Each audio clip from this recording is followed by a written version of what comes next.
परमेश्वर का धन्यवाद हो, फिर एक बार परमेश्वर ने आपके साथ में आने के लिए समय को दिया है। और आज मैं जवानों के बारे में, युद्ध के बारे में और लीडर्स के बारे में फिर एक बार आपसे बात करना चाहता हूँ।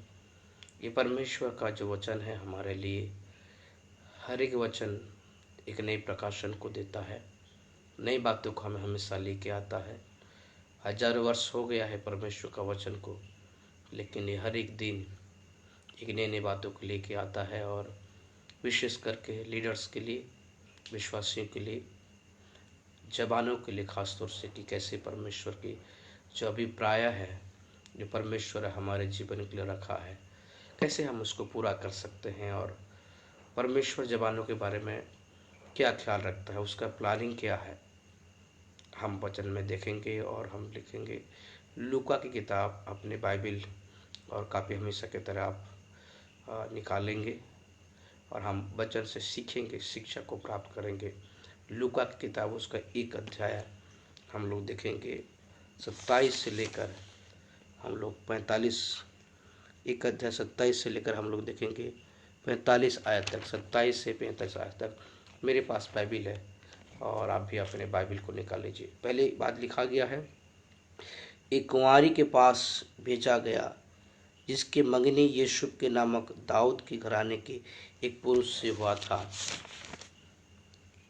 हुई थी। परमेश्वर का धन्यवाद हो। परमेश्वर के लोगों के लिए एक बहुत ही बड़ा काम परमेश्वर ने कुछ पात्र को चुनता है। परमेश्वर ने अपनी इस योजना को पूरा करने, ये घटना यीशु मसीह के जन्म से निर्धारित है।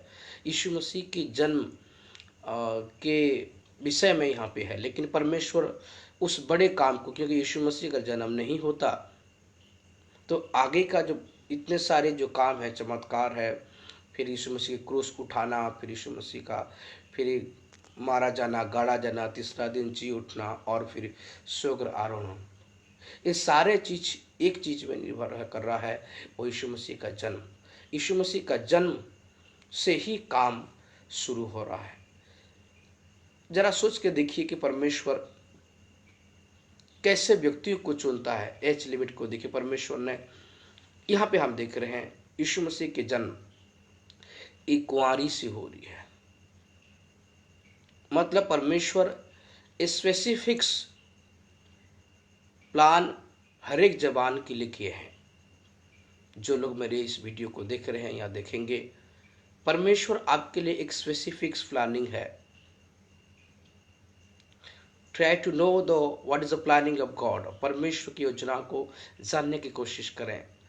आई think that the great planning परमेश्वर आपके लिए रखा है, जैसे मरियम के लिए रखा था। इस जमाने में परमेश्वर आपके लिए बड़ा योजना को रखा है। निश्चित तौर से परमेश्वर के प्रभावशाली कार्य को परमेश्वर अपने इन समय में जवानों के द्वारा करना चाहता है, आपके जैसे लीडर के द्वारा करना चाहता है। जो परमेश्वर का बड़ी जो योजना है, जो प्लानिंग है, जो रहस्य है, जो बड़े काम है, वो आपके जैसे विश्वासियों के द्वारा करना चाहता है। आप किसी हालत में भी क्यों ना हो, अगर आप जवान हैं तो भी परमेश्वर आपसे बात करना चाहता है। अगर आप एक लीडर्स हैं तभी परमेश्वर आपसे बात करना चाहता है कि कैसे इस संसार को बचाया जाए। बचाने का जो इंस्ट्रूमेंट है और यू एंड मी, आप और मैं हैं। हम मिलकर परमेश्वर के कार्य को इस संसार में करते हैं। तो पहली बात हम यहाँ पे देख रहे हैं कि परमेश्वर की योजना मरियम के लिए था। आज भी परमेश्वर की योजना आपके लिए है। आप ऐसे ही संसार में नहीं आए हैं, परमेश्वर आपके लिए योजना को रखा है। और आइए हम उस योजना को क्रमबद्ध रीति से परमेश्वर के वचनों से हम सीखेंगे। मेरे साथ निकालेंगे लूका की किताब उसका 1 अध्याय। इसको हम कह सकते हैं स्पिरिचुअल गर्भधारण करना, आत्मिक गर्भधारण, कंसीव, स्पिरिचुअल कंसीव, आत्मिक गर्भधारण करना। कैसे? एक एक मसीही जवान कैसे परमेश्वर के स्पिरिचुअल बातों को कंसीव कर सकता है, गर्भधारण कर सकता है, और वो कैसे परमेश्वर के लिए कामों को कर सकता है। पहली बात हम यहाँ पे देखेंगे, निश्चित तौर से प्रभु का जो वचन है, वो प्रभु का वचन से ही हम लोग, हमारे जो आधार, हमेशा मैं अपनी शिक्षाओं में कहता हूँ कि हमारे जो वचन ही हमारा मूलभूत आधार है। पहली बात है, परमेश्वर का महान कार्य का काम प्रारंभ जवानों से होता है। आप उत्पत्ति किताब में भी देखेंगे, परमेश्वर ने जब क्रिएट को किया तब परमेश्वर ने जवान को बनाया, आदम को बनाया। यीशु मसीह भी जब सेवकाई शुरू किया तो परमेश्वर ने जवानी के समय में अपने काम को शुरू किया है। ये अलग बात है कि परमेश्वर ने अलग अलग उम्र में परमेश्वर अलग अलग काम को रखा है, लेकिन मैं खासतौर से फोकस या मेरी जो टारगेट है वो जवान परमेश्वर के पास आए। जवानों को परमेश्वर इस्तेमाल करना चाहता है। जवानों को कैसे प्रभु के पास लेके आए और आने से क्या फ़ायदा है, आज हम उसके बारे में देखेंगे। पहली बात है, कलाम कहता है 28 पद में लिखा गया है, स्वर्गदूत ने उनसे कहा, आनंद और जय तेरी हो। स्वर्गदूत ने भीतर आकर मरियम से कहता है, आनंद और जय तेरी हो। फर्स्ट थिंग इज दिस, आनंद और जय, आनंद जय, आनंद जय। ये दोनों चीज को आज जवान ढूंढ रहे हैं। एक जवान, एक बहन, जवान बहन, एक जवान भाई, आनंद और जय। थोड़ा सा अगर हम संस्कृति में जाएंगे तो खुशी और जीत, आनंद और जय मतलब खुशी और जीत। आज बहुत सारे जवान भाई और बहनें अपने कामों के द्वारा, अपनी कल्पनाओं के द्वारा ऐसा चाहते हैं कि कहीं ना कहीं से मुझे खुशी को मिले, कहीं ना कहीं से मुझे खुशी को मिले। लेकिन संसार में खुशी मिल सकता है परंतु तो आनंद नहीं मिलेगी। खुशी, देयर इज लिमिटेड टाइम, वहाँ पे एक सीमा होती है, पर आनंद एक अनंतकालीन खुशी है। परमेश्वर की तरफ से जब कुछ बातें आती है तो वो आनंद को लेके आता है। संसार की जो बातें आता है वो खुशी को लेके आता है। आपके जीवन में अगर परमेश्वर आनंद को देता है तो वो आनंद का कभी अंत नहीं होगा। Praise God. आपके जीवन के लिए परमेश्वर का योजना है। अगर आप जवान हैं, निश्चित तौर से प्रभु के पास में रहिए, निश्चित तौर से परमेश्वर के करीब में रहिए, परमेश्वर आपको आनंद को देगा। अगर आप निराश में हैं, अगर आप बीमार में हैं, अगर आप दुखी में हैं, आपके पास में आनंद का कमी है, तो परमेश्वर कहता है, उस जवान के पास आकर कहा, ये आनंद तेरा ही है। दूसरा में लिखा गया जय, विक्टोरी, जीतना। कहीं आप और जवान है और आप कहीं हार का सामना तो नहीं कर रहे हैं। अगर आप हार का भी सामना कर रहे हैं तो भी परमेश्वर का धन्यवाद हो। इस वचन के अनुसार परमेश्वर जय भी आपको देने जा रहा है। आमीन। चाहे वो आपकी जॉब के में हो, चाहे आपको किसी भी काम में जो ऐसा लगता है कि ये मेरे लिए जीतना जरूरी है, इससे विजय पाना जरूरी है, परमेश्वर आपके जीवन में काम को करेगा और आप विजय को जरूर पाएंगे। परमेश्वर महान परमेश्वर है और वो अपने काम को जरूर करेगा, विजय जरूर होगा। हम दाऊद को देखते हैं, गलियात से लड़कर जो, और दाऊद हारा नहीं परंतु जीता है। तो जय निश्चित तौर से आपकी होगी। इसलिए परमेश्वर ने कहा, आनंद और जय तेरी हो। आप कभी भी हार ना माने। और आगे कहता है, प्रभु तेरे साथ है। प्रभु अगर साथ है तो जय भी है और आनंद भी है। प्रभु साथ रहने के कारण ही जय और आनंद हमारे पास है या होगा। और प्रभु अगर हमारे साथ नहीं होगा तो ना खुशी होगी, ना आनंद होगा, ना जीत होगी। जिन जवानों के जीवन में परमेश्वर नहीं है, उसके हृदय में, उसके जीवन में ना जीत है ना आनंद है। अगर आप कलीसिया में, अगर आप मसीह भाई और बहनें हैं तो आइए कलीसिया में जुड़िए, प्रभु के लोगों के साथ में जुड़िए। स्वर्गदूत से इसकी बातचीत हो रहा है। स्वर्गदूत मान के चलो परमेश्वर का दास है, परमेश्वर का जन है, जो आपको अगुवाई को करता है, आपके लीड को करता है, आपके चर्च का पासवान है, आपके लीडर है। जो परमेश्वर की आत्मा के द्वारा भरे हुए हैं, जो परमेश्वर के वचनों को, भेदों को परमेश्वर के उस वचन से जुड़े हुए हैं, ऐसे लोगों से वार्तालाप करिए, मिलिए।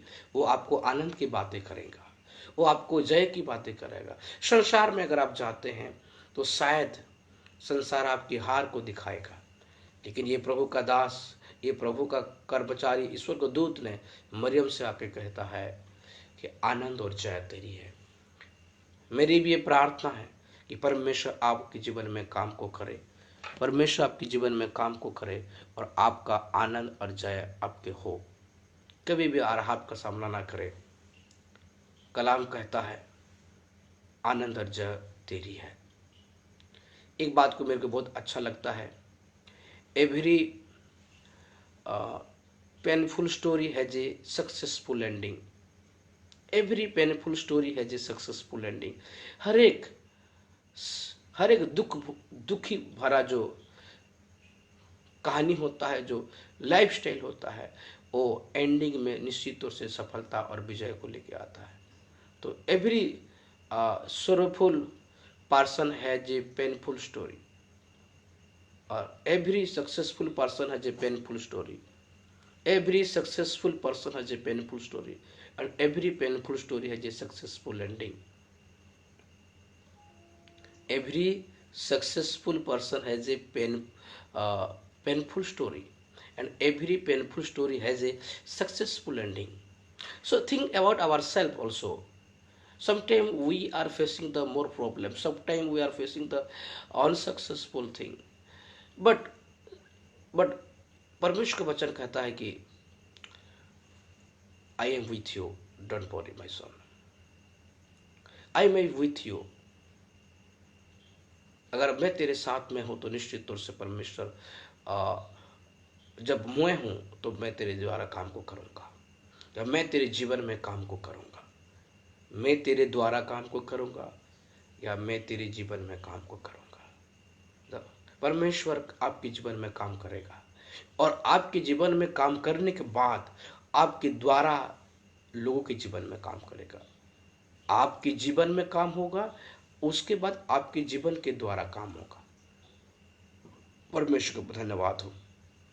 प्रभु कहता है कि मैं तेरे साथ हूं, निराश ना हो, घबराए नहीं, आनंद भी मिलेगी, जीत भी मिलेगा, क्योंकि परमेश्वर आपके साथ है। परमेश्वर को कभी ना छोड़ें। I have decided to follow Jesus, no turning back, no turning back. This is the final decision, no turning back. If I decided to follow Jesus, so no turning back. It is my request to all the youth, please think yourself. परमेश्वर आपको जीत देने जा रहा है। अगर पीछे हट जाते हैं, परमेश्वर से आप बाहर हो चले जाते हैं, तो आप विजय से बाहर हो जा रहे हैं, आप आनंद से बाहर हो जा रहे हैं, आप जीत से बाहर हो जा रहे हैं। परमेश्वर आपकी सहायता करे कि आप परमेश्वर के वचन को समझे। स्वर्गदूत ने कहा है कि आनंद और जय तेरी हो। आपके लिए एक खुशखबरी है, आनंद और जय आपका है। इस समय में आप जिस हालत में भी है, खुशखबरी ये है कि आनंद और जय तेरी है। आगे लिखा गया 29 में, वचन से घबरा गई हो। जब ऐसी बात कहा गई तो गर्भवती होगी, इस बात को देखकर वो क्या हो गई, बहुत घबरा गई, डर गई, बहुत डर गई, वचन से घबरा गई। क्या अपने वचन को सुनकर घबरा जाते हैं? घबरा जाने का कारण क्या है? घबरा जाने का कारण ये है, परमेश्वर का जो विचार है और संसार के विचार में तालमेल नहीं है। शरीर आत्मा के विरुद्ध में है और आत्मा शरीर के विरुद्ध में है। अगर आप घबरा जा रहे हैं तो परमेश्वर का साथ आप चलिए, आपको परमेश्वर घबराहट जीवन से बाहर निकालेगा। वचन सुनते चले जाएंगे, तब आपकी घबराहट भी दूर होती चली जाएगी। संसारिक होने के नाते आप घबराहट का महसूस करते हैं, घबराहट का महसूस करते हैं। मैं कैसा करूं, करियर कैसी होगी, शादी कैसे होगा, और आगे मैं क्या करूं, क्या कौन सा कोर्स चुनूं, कौन सी रास्ता में जाऊं, कौन सा दोस्त सही है, कौन सा दोस्त गलत है, कौन सा मोबाइल अच्छा है, कौन सा मोबाइल इससे और भी अच्छा है, मेरी चोरी हो गई। बहुत प्रकार की चिंताएं, घबराहट, जवानी के समय में बहुत सारी घबराहट होता है। लेकिन परमेश्वर आपको घबराहट से दूर करने वाला परमेश्वर है। और 30 में लिखा गया है, डर मत, डर मत, डर मत। मरियम से स्वर्गदूत कहता है कि डरो मत, डरो मत, क्योंकि परमेश्वर आपके साथ है। चाहे कुछ भी हो जाए, आप डरना नहीं है। जवानों, आज बहुत सारी बातों में वो बाहर से तो बहुत ही अच्छे हैं, लेकिन अंदर से वो डरे हुए हैं। क्या होगा मेरे करियर? लेकिन परमेश्वर आपसे आज की बात करता है कि डरो मत। 31 पद में एक बहुत अच्छी बात लिखा गया है, तू गर्भवती होगी। हेलो, तू गर्भवती होगी, एक कुंवारी जिसका मंगनी यीशु नामक एक पुरुष से हुआ है। और स्वर्गदूत ने आकर उस कुंवारी से कह रहे हैं कि मरियम, तू गर्भवती होगी। जरा सोचिए, परमेश्वर के लोग का अभिप्राय, उसके वचन किस प्रकार का है। परमेश्वर के लोग चाहते हैं, प्रभु चाहते हैं आप फलवंत हो।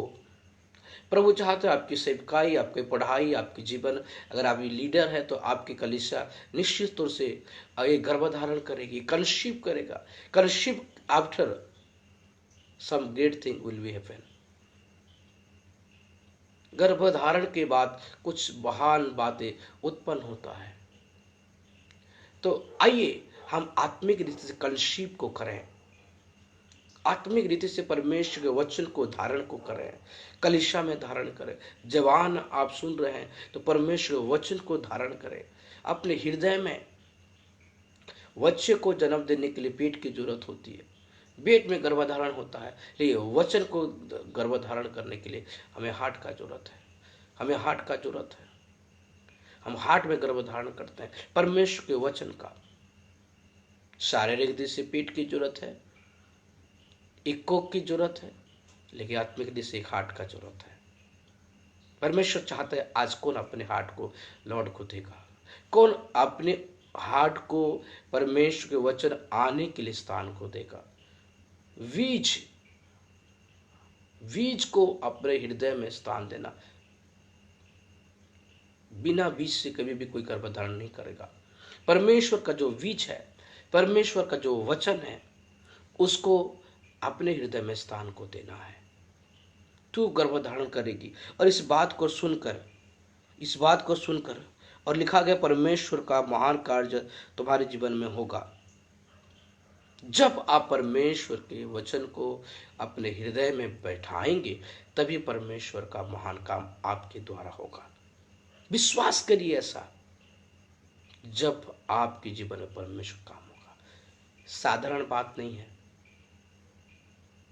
यीशु मसीह को जन्म देने के लिए बहुत सारे ऐसे, उस समय में हिस्ट्री में बताया गया है कि बहुत सारे कुंवारियां यीशु मसीह को जन्म देने के लिए बहुत सारे पवित्र रहती थी, अपने आप को शुद्ध करके। कितने सारे जवान बहनों ने उनकी मृत्यु हो गई, पर यीशु मसीह का उन लोगों के कोख से जन्मा नहीं। ये बड़ी सौभाग्य की बात है। हम परमेश्वर को धन्यवाद देते हैं कि परमेश्वर हमें विश्वास योग्य समझकर इस सेवा को दिया है। हम परमेश्वर को धन्यवाद देना चाहिए कि परमेश्वर विश्वास योग्य समझकर आपके जीवन में बड़े काम को कर रहे हैं। आपको गिफ्ट दिए हैं, आपको दानों और वरदान दिए हैं। उस गिफ्ट को आप परमेश्वर के लिए इस्तेमाल करिए। उस गर्भधारण को आप मत गंवाइए। परमेश्वर ने जो अभिषेक और जो सामर्थ को दिया है, आप उसको मिस मत करिए। परमेश्वर आपके जीवन में महान काम को करेगा। जरूर निश्चित तौर से आपके द्वारा परमेश्वर का काम होगा। आप परमेश्वर के लिए लोगों को गर्भधारण करेंगे और यीशु मसीह को आप आत्मिक गर्भ, पहले जैसा बोलता कि मैं जच्चा के समान पीड़ा पीड़ा में करहा रहा हूं। एक आत्मिक बच्चे का जन्म देना। आप एक ऐसे जवान होंगे जो जवानों को प्रभु यीशु मसीह के पास लेके आएंगे। आप एक ऐसा लीडर बनने जा रहे हैं जो आने वाले लीडरों को जन्म देंगे। Praise the Lord. एक सीरियस और एक बहुत ही सुंदर परमेश्वर का संदेश आज के लिए है कि परमेश्वर जवानों के द्वारा इस समय में काम को करना चाहता है। आगे लिखा गया है, महान कार्य तुम्हारे द्वारा होगा, जीवन में होगा। मतलब आत्मिक फल को परमेश्वर आपके जीवन में देना चाहता है, आपके स्वभाव में डालना चाहता है, आत्मिक वरदान देना चाहता है, परमेश्वर के वचन को धारण करना चाहता है। जो उत्पन्न होगा वो यीशु मसीह है। कौन उत्पन्न होने वाला है? यीशु मसीह उत्पन्न होने वाला। Praise the Lord. स्वर्गदूत ने कहा यीशु मसीह नाम रखना उसका। वो जो काम करेगा यीशु मसीह, जो सामने बाहर आने वाला है वो यीशु मसीह। हम जो कुछ भी क्या उत्पन्न कर रहे हैं अपने जीवन के द्वारा, हमारे जीवन के द्वारा क्या उत्पन्न हो रहा है। एज ए यूथ टाइम,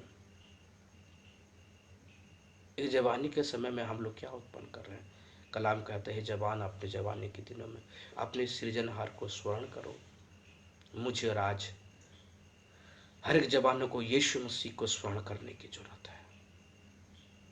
प्रभु यीशु मसीह को स्मरण करने की जरूरत है, उसको याद करने की जरूरत है। उसके हृदय में आप जगह बनाने की जरूरत है।